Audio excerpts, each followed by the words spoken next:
Hello to my online learners. We are going to continue with Chapter 11, the central nervous system. Remember that the central nervous system is the brain and the spinal cord. So we're going to look at the spinal cord. Now, there is a lot of terminology with the spinal cord and a lot of labeling. I want you to be aware of it. Pay more attention to more of what the spinal cord does than the exact names. And I'll point out specific parts as we go along. So working from the textbook, I want you to realize the spinal cord comes from the base of the skull out of the foramen magnum, if you remember that term. And as it goes through the vertebrae, it has spinal nerves coming off in between each vertebrae. So just to remind you, you've got the cervical, you got cervical, thoracic, lumbar, and then the sacral vertebrae. But when it comes to the spinal cord, not all of the vertebrae have a, basically the spinal cord ends at about T1. And then there are just tracts, which is a fancy word for groups of nerves coming down from there. So someone thought when you looked at it, it looked like a horse's tail. So they named it in Latin, caudae for tail and equidae for horse. So the bottom of it is not solid vertebrae or solid spinal cord. So since there is space in here, this is why you do a lumbar puncture if you're going to get any fluid from, that's a needle in case you can't tell. You pull the fluid out of your lumbar region because this is a way you can reach in and get the fluid without having to worry about puncturing the spinal cord itself. Okay, so the spinal cord is well protected by the vertebrae. So here are the bones that protect it here. You also have a little bit of a fat pad, and then you have your cerebral spinal fluid. And I'll talk more about cerebral spinal fluid later on, but basically cerebral spinal fluid is a fluid that goes around and in the brain and around and in the spinal cord, and it is fluid that helps protect because the brain and spinal cord float in it. It also helps with nutrients, so it's there for extra protection because this is very delicate material. Now when you look at the spinal cord itself, I have to clear off my all my ink here.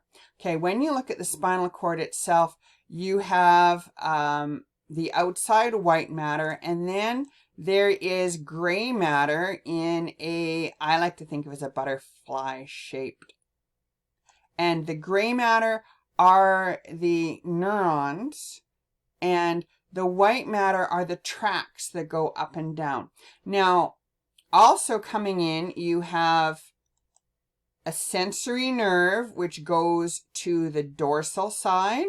And remember how we talked about sensory nerves having these weird cell bodies that kind of look like something from Monsters, Inc.? So the sensory nerves are in the ganglion before you go into the dorsal side.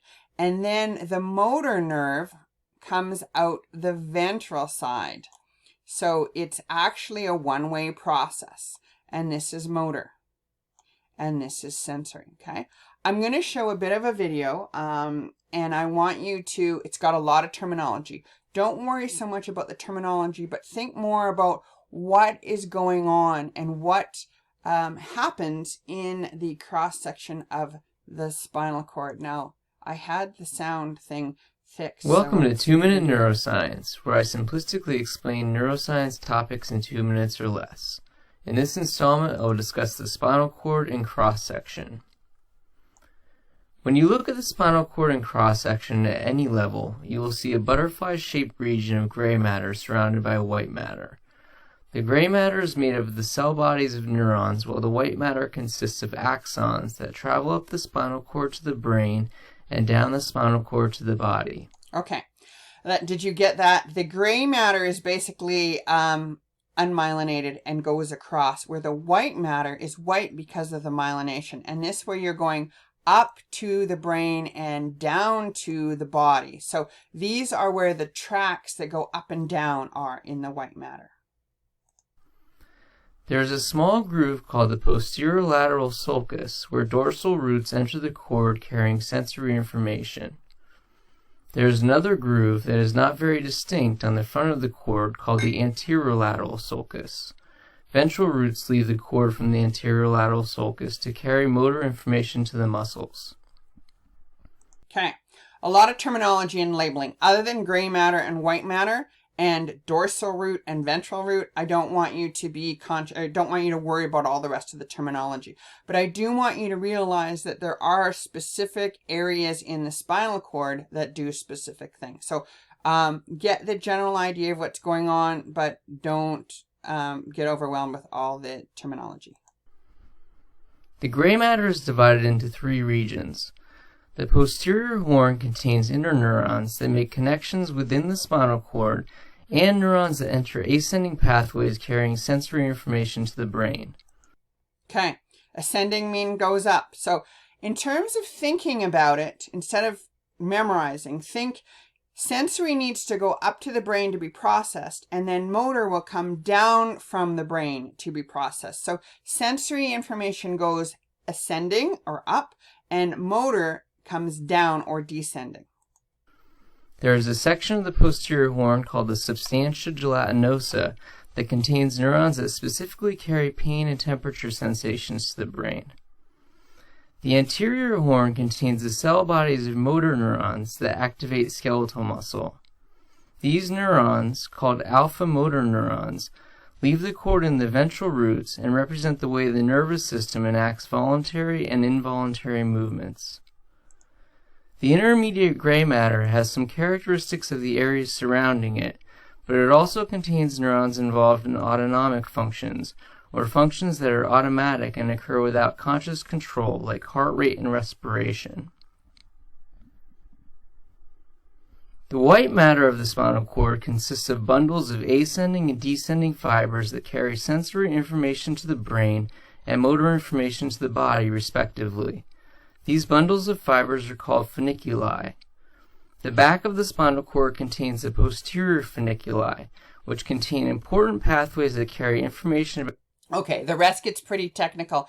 And I just want you to realize that the back has certain sensory areas that have certain functions. So the tracts that go up and down have certain functions. Now, I'm just going to show you this next video for you to realize there are a lot of tracts, and the tracts have a specific location, but it's confusing. When you bake, you're not just making... And one moment, I'm just going to... The spinal cord is the communication gateway between the brain and spinal nerves, which innervate the trunk and limbs.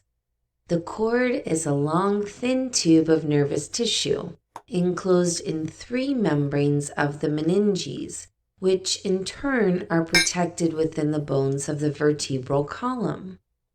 The 31 pairs of spinal nerves arise from the cord and emerge from the vertebrae. The spinal cord extends from the brainstem to the level of upper lumbar vertebrae. In the lower lumbar and sacral regions, nerve roots descend within the spinal canal before exiting, forming the cauda equina. In cross-section, 2 types of nervous tissue can be seen in the cord: a butterfly-shaped central core of gray matter and a surrounding white matter. The gray matter contains cell bodies and dendrites of neurons. This is where neurons synapse and transmit information to each other. The white matter, on the other hand, is made of bundles of axons and serves to conduct information up and down the cord. These bundles are organized into specific groups with specific functions, forming the so-called spinal tracts. Spinal tracts are essentially high-speed cables, each carrying a certain type of information in a one-way traffic between the spinal cord and a certain area in the brain. All tracts occur on both sides, left and right, of the cord. Ascending tracts conduct sensory information up to the brain, while descending tracts convey motor instructions down the cord. Some tracts cross over to the other side of the cord before they reach the brain. They convey sensory information from one side of the body to the other side of the brain. When this happens, the information is said to be transmitted contralaterally.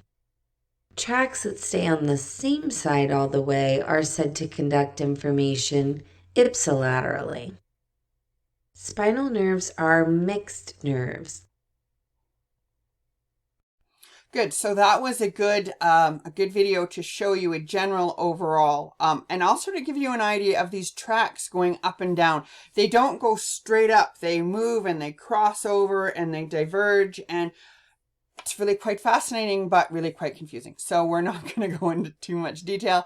I just want you to realize the tracks go up and down like cables. And I like that analogy, like the cables. Okay, we talked about the cerebral spinal fluid protecting the spinal cord. We also mentioned that the vertebrae, the bones, protect the spinal cord. There is also 3 meninges. And the meninges is just a fancy word for thick covering. So there's the pia, which is the delicate matter or the delicate mother. And the pia mater is a connective tissue covering with a good blood supply that goes right beside the spinal cord. Then you have the arachnoid matter, which is the middle layer. And it's arachnoid because it has like spider webs inside. And we'll look at it more when we look at the brain, because as the spider webs go inside, it provides a space. It's kind of like a network. And in the space under the sub means below, the subarachnoid space, this is where your cerebral spinal fluid goes. Okay. And then outside you have the dura mater, which is the tough mother in Latin. And this is a strong connective tissue that wraps it. So again, you have another way to protect the nervous system. Then we talked about spinal tracts. There's a lot of different terms with the spinal tracts. I want you to realize, though, when you talk about them, the first part of the syllable is where it starts and the second part is where it ends. So the spinal cerebral tract is going to go from the spine to the cerebrum, so it's going to go up. And then the corticospinal one goes from the cortex to the spine, so that goes down. And if you remember, anything going up is sensory, anything going down is motor, and some of them do cross over. So don't be too worried about that.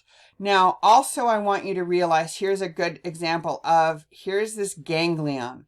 And in the ganglion, because we have sensory that goes dorsal, this is where the cell bodies are. So this is a very sensitive area because it's a bunch of cell bodies. Then you have motor on the ventral side. So dorsal sensory, ventral motor. Keep that straight and you'll be okay. Then when we talk about the spinal cord going to the rest of the body, I'm going to include that in the peripheral nervous system because it's outside the spinal cord. I do want you to realize that the nerves are, they travel in tracts, which are kind of like cables. Okay.